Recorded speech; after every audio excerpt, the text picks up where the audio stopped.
খুব ভাল লাগিছে কিন্তু আমি বিটিআৰ চুক্তিখন সম্পূৰ্ণ কাৰ্যকৰী কৰিব লাগিব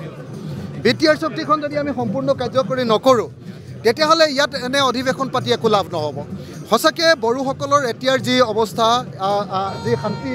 যি শান্তি বিৰাজ কৰিছে এইটো আমি সকলোৱে বুজি পালোঁ কিন্তু এতিয়া মূল কথাটো হ'ল বিটিআৰ চুক্তিখনত 100% কাৰ্যকৰী কৰিবৰ কাৰণে কেন্দ্ৰীয় চৰকাৰক বাধ্য কৰোৱা আৰু ৰাজ্য চৰকাৰৰ যিটো পাৰ্ট সেই পাৰ্টটো আজিয়ে সমাধান কৰা হ'ব বুলি অসমৰ মুখ্যমন্ত্ৰীয়ে এই বিধানসভাতে সিদ্ধান্ত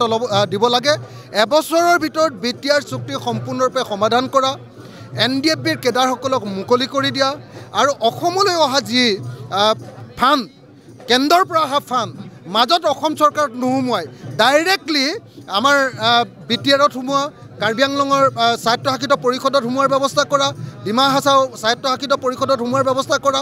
এই ব্যৱস্থাটো কৰিব লাগিব আৰু এটা ডাঙৰ ঘটনা আপোনালোকে নিশ্চয় জানে যে আজিকালি ষ্টেট গভৰ্ণমেণ্টে যেটো আপোনাৰ ডিজিটেলি টেক্স সংগ্ৰহ কৰে সেই টেক্স সংগ্ৰহটো ডাইৰেক্টলি আজিকালি টেক্সটো যেটো বিটিআৰে পাব লাগে যেটো কাৰ্বি আংলঙে পাব লাগে সেই টেক্সটো ষ্টেট গভৰ্ণমেণ্টলৈ গুচি যায় ডিজিটেল কৰাৰ কাৰণে সেই টেক্সটো আমাৰ হস্ত অনুসূচীৰ যি টেক্স পাব লাগে সিধাকৈ পোৱাৰ ব্যৱস্থা কৰিব লাগে ৰাজ্য চৰকাৰৰ দাদাগিৰিটো বন্ধ কৰিব লাগে 125 এমেণ্ডমেণ্টটো অতি সোনকালে হ'ব লাগে কিন্তু এটা বস্তু মনত ৰাখিব দেই হস্ত অনুসূচীক যি অৰ্থনৈতিক ক্ষমতা দিয়া হৈছে আৰ্টিকল 275ৰ ভিতৰত হ'ব লাগিব আৰ্টিকল 280ৰ অধীনত হ'ব নালাগিব 280ৰ অধীনত হ'লে